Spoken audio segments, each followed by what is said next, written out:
উহুদের ময়দানে ওই রক্তমাখা দ্বীনের আলামত এখন উহুদ পাহাড়ের সাথে লেগে আছে।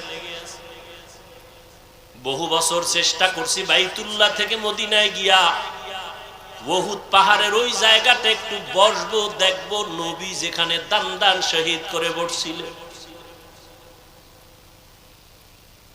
সুযোগ পাই না, ওই দেশের সরকার আটকায় দিয়েছে। এই বছর একটু সুযোগ পেয়েছে। রহমতের নবীর দান দান শহীদ হয়ে গেল। কাফেরেরা এলান করলো মুহাম্মদ দুনিয়ায় নাই।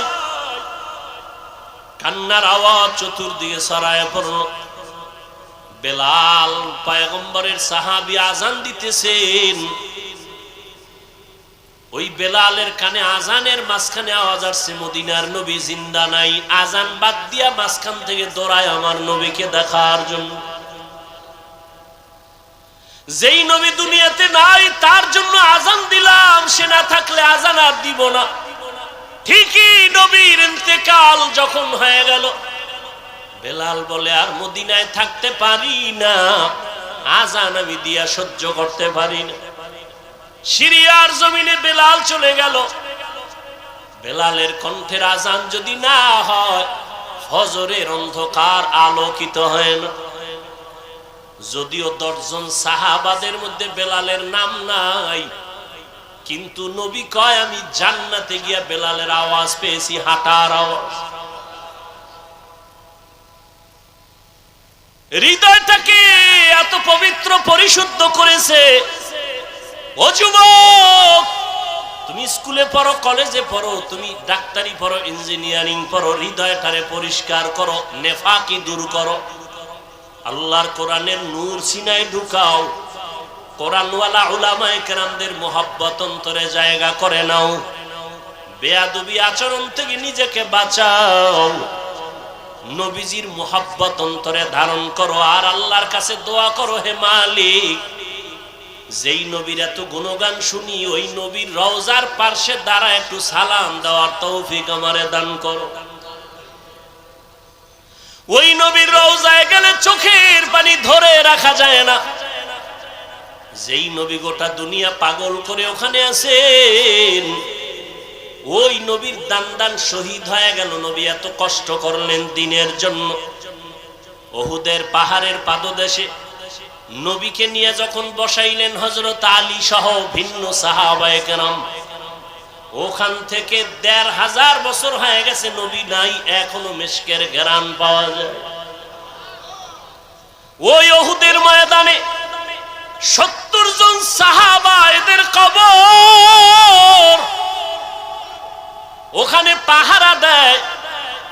বাংলাদেশি কিছু বান্দা ওখানে আছে। উহুদের শাহাদাত বরণকারীদের এরিয়াটা বাউন্ডারি করে দিছে সরকার, ভেতরে ঢোকা যায় না।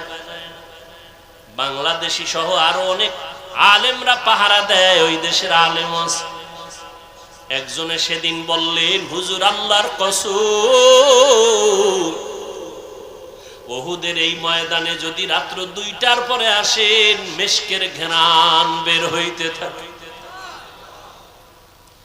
ওখানেই তো নবীর জন্য দ্বীনের নিসবতে জীবন দিয়েছে রাসূলের কলিজার টুকরা আপন চাচা বীর আমির হামজা, যার কলিজা বের করে আবু সুফিয়ানের স্ত্রী হিন্দা চাবায়া চাবায়া খাইছিল। এর নবীর উম্মতের দল ও উহুদের ময়দানে পয়গম্বরের আরেকজন সাহাবী হানজালা রাদিয়াল্লাহু তাআলা আনহু বাসর রাতে চলে আসছে। গোসল না করিয়া নবী নাই খবর শুইনা হাজির। ও আল্লাহর বান্দারা, তোমার নেতার বিরুদ্ধে, নেত্রীর বিরুদ্ধে কথা বললে তুমি আন্দোলনে নামো, বিরোধিতা করো। নবীর বিরুদ্ধে কথা হয়, বলো তোমার আন্দোলন তখন কোথায় থাকে? ইসলামের বিরুদ্ধে, কোরআনের বিরুদ্ধে কথা হবে, মুসলমান আন্দোলন করবে না, ঘরে বসে থাকবে, এটা কখনো হতে পারে না। নবী নাই খবর শুনিয়া সাহাবায়ে কেরাম ঘর থেকে দৌড়ায়, হানজালাও দৌড়ায়, 70 জন সাহাবা শহীদ হয়ে গেছেন। নবী বললেন এদের তাড়াতাড়ি জানাজা পড়ে দাফন দাও, গোসলের দরকার নাই।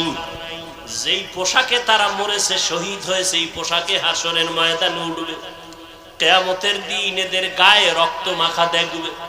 আল্লাহ ডাকবে, শহীদরা আসো, বিনা হিসাবে জান্নাতে যাও। হঠাৎ নবীর কানে একজন সাহাবিয়া মহিলা এসে বলেন, ইয়া রাসূলুল্লাহ, শাহাদাত বরণকারী সাহাবাদেরকে আপনি বিনা গোসলে জানাজা পড়ায় কবর দেন। একজন সাহাবী, তারে আপনি বিনা গোসলে কবর দিবেন না। হানজালা ফরজ গোসল অবস্থায় চলে আসছেন, গোসল করে নাই, শুনছেন নবী নাই, অমনি দৌড়ায় চলে আসছে তরবারি নিয়ে। নবী বলেন, খবর দাও, খুঁজো হানজালার লাশ, গোসল দেওয়া লাগবে। জিব্রাইল আমিন এসে নবীকে বলেন, ইয়া রাসূলুল্লাহ, যেই সাহাবী দ্বীনের নিসবতে আপনার মোহাব্বতে ফরজ গোসল বাদ দিয়া চলে আসছে বাসর ঘরে বিবির মায়া ছাড়িয়া, ওই সাহাবীর গোসল আল্লাহ জান্নাতের পানি দিয়া ফেরেশতার মাধ্যমে করায় দিয়েছে। এরে যুবক, আল্লাহর গোলাম, ওই সাহাবাদের আদর্শ অন্তরে লালন করো। এখনো সময় আছে, তওবা করে নাও। বিজয়টা তোমার কেমন তুমি ভাবনি। ইমানদারের ভাবনা বেঈমানের ভাবনা কখনো এক না। একজনে আমার মুমিনের সালাম দিয়া কয়, কেমন আছেন? বলে, আমার ইমানের হালাত ভালো তো আলহামদুলিল্লাহ, আমি ভালো আছি। আমার ইমান আমলের হালাত খারাপ তো আমি বলতে পারি না ভালো আছে, আমি বড় খারাপ আছি। আর তোমার চিন্তা চেতনা, তোমার বাড়ি আছে, গাড়ি আছে, টাকা পয়সা, ব্যবসা ভালো, তুমি ভালো আছো। নামাজ যে পড়লা না, এই বিষয়ে তোমার ভালো মন্দের কোনো বিচার হলো না। এখনো সময় আছে, তওবা করে নাও। আল্লাহর কাছে অন্তর খুলে তওবা করো। হে মালিক, তোমার নিয়ামতের হায়াত না থাকলে বাঁচার উপায় নাই। তোমার নিয়ামতের নিঃশ্বাস যদি বন্ধ হয় আর উঠাইতে পারবো না। তোমার নিয়ামতে যদি তুমি ঘুম থেকে উঠায় না দাও, আমার জীবনে আর উঠা সম্ভব হবে না।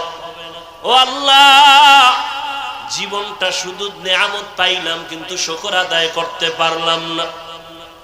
হাতের শুকর আদায় করতে পারি নাই, তোমার দেওয়া চোখের নিয়ামতের শুকর আদায় করতে পারি নাই, তোমার দেয়া নিয়ামতের জবানের শুকর আদায় করতে পারি নাই, তোমার দেয়া নিয়ামত চোখের শুকর আদায় করতে পারি নাই।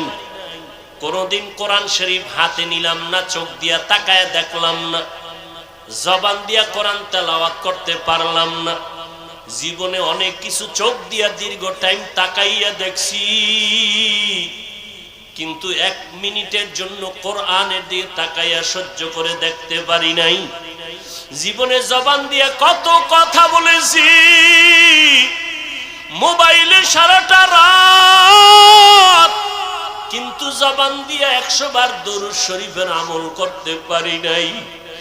জবান দিয়া কোরআন তেলাওয়াতের আমল করতে পারি নাই।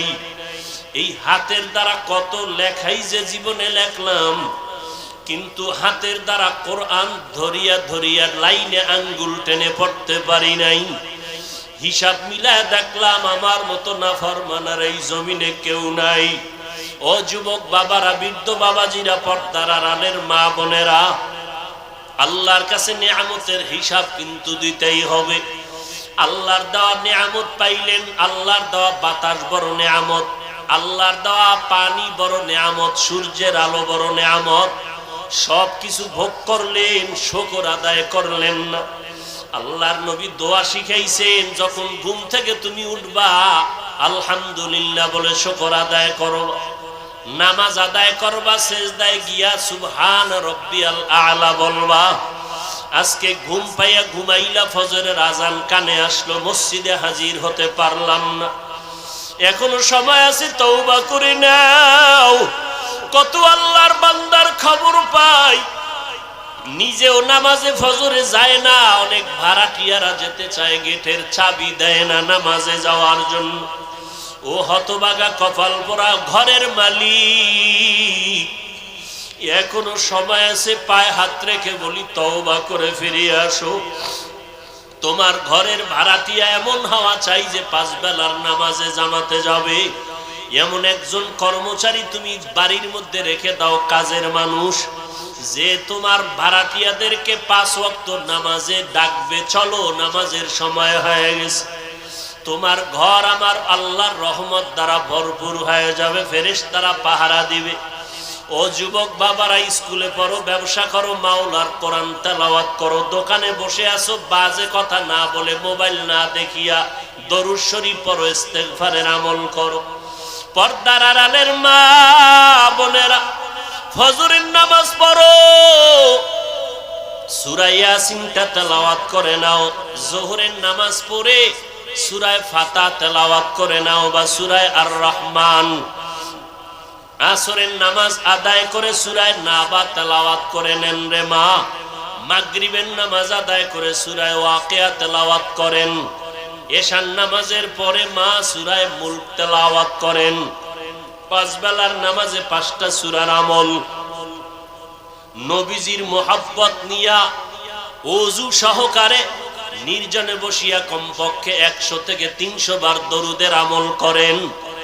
ইনশাআল্লাহ আমি চ্যালেঞ্জ করে বলবো, আল্লাহ পাক যদি কবুল করেন, দরুদের আমলের বরকতে মুসিবত দূর হবে। মদিনার রওজা বাইতুল্লাহ যেতে পারবেন, অন্তত ঘুমের ঘরে আমার নবীর সাথে মোলাকাত হয়ে যাবে। এখনো সময় আছে, তওবা করে আমার আল্লাহকে মনে মনে ডাকেন।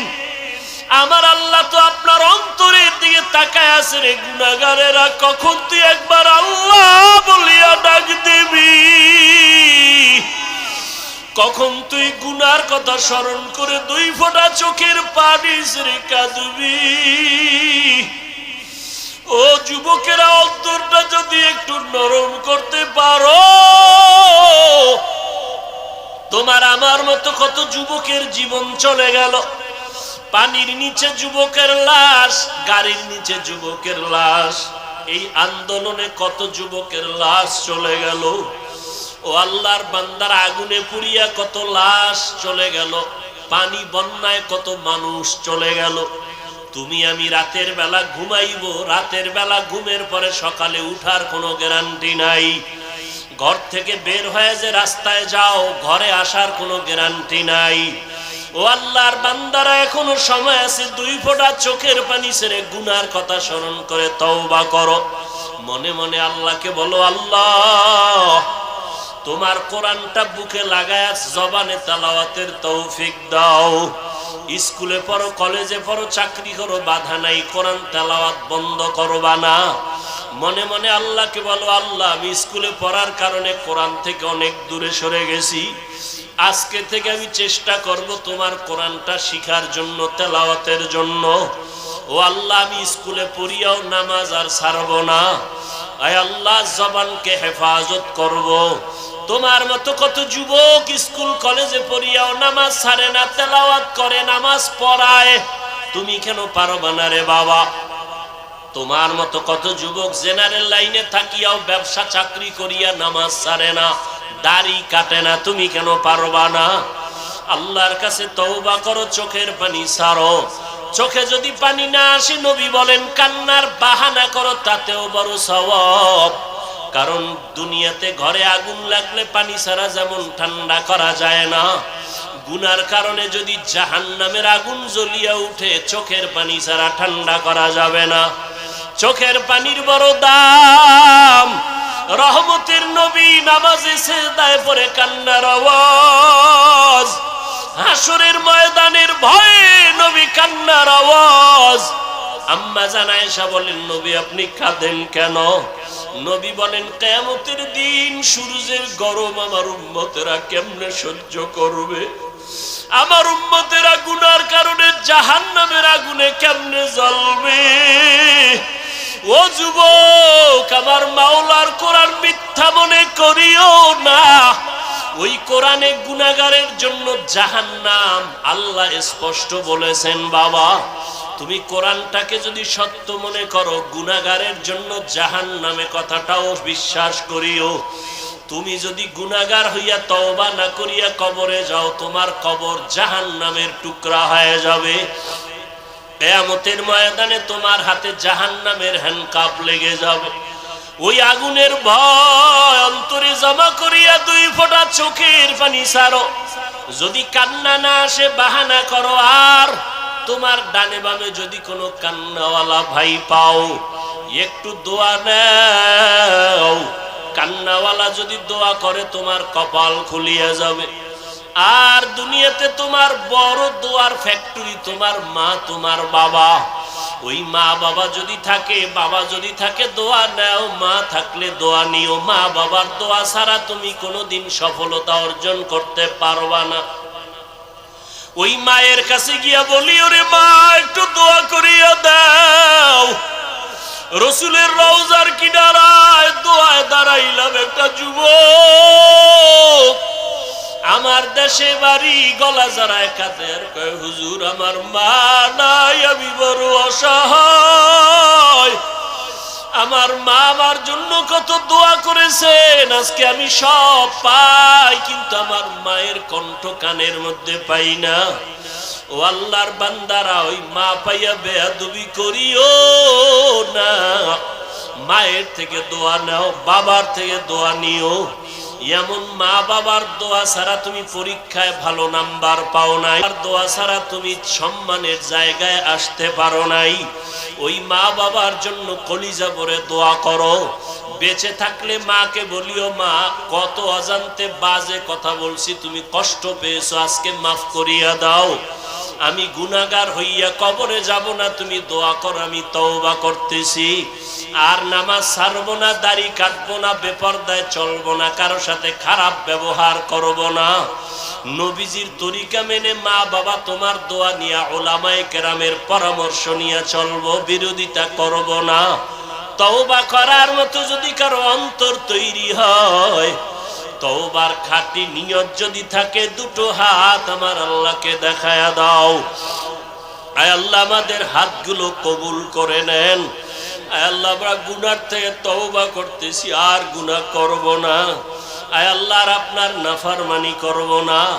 উলামায়ে কেরামের পরামর্শ নিয়ে মা বাবার দোয়া নিয়ে চলবো। আমাদের তওবা কবুল করে নেন। নবীজির সুন্নাত অনুযায়ী চলার তৌফিক দান করেন। তওবার উপরে মজবুত হয়ে চলার তৌফিক দান করেন। আমিন। আলহামদুলিল্লাহি রাব্বিল আলামিন। والصلاة والسلام على سيد الأنبياء والمرسلين وعلى آله وأصحابه أجمعين. يا أرحم الراحمين، يا أرحم الراحمين، يا أرحم الراحمين. رب ارحمهما كما ربياني صغيرا.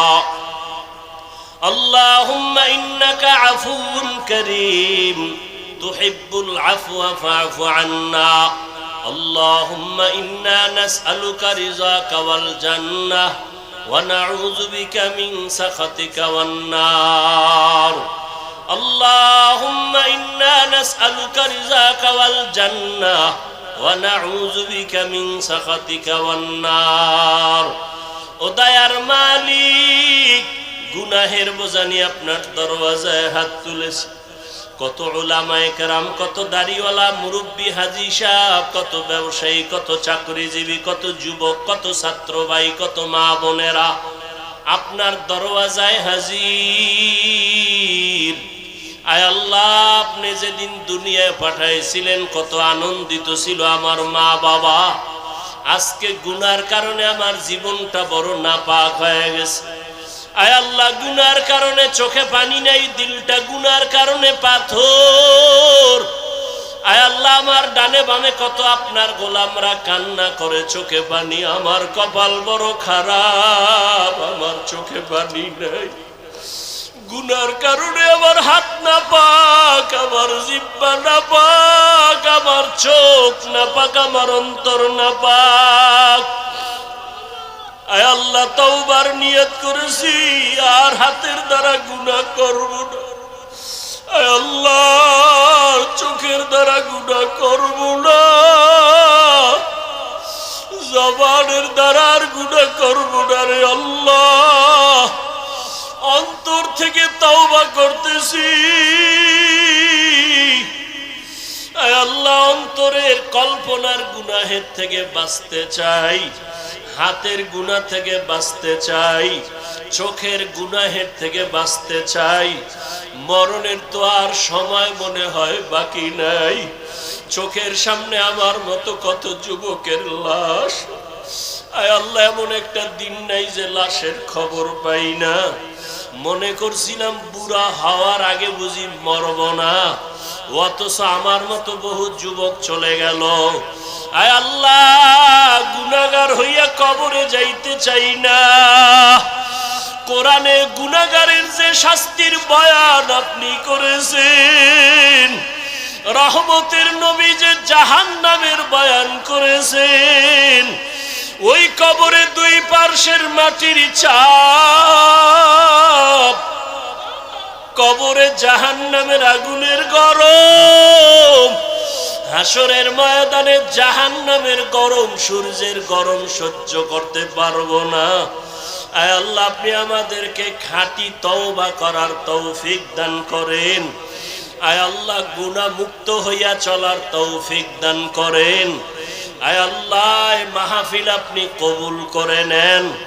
আয়োজনকারী, সহযোগিতাকারী, দান সদকাকারীদের কবুল করে নেন। এলাকায় শান্তি দান করেন আল্লাহ। ব্যবসা করে, চাকরি করে বরকত বাড়ায়া দেন। আয় আল্লাহ, আমার কলিজার প্রত্যেকটা যুবকের দিনের খাদেম বানায়া দেন। আয় আল্লাহ, পর্দার আড়ালের মা বোনদের আবেদা পর্দানিশী বানায়া দেন। আয় আল্লাহ, মুরব্বীদের হায়াতে বরকত বাড়ায়া দেন।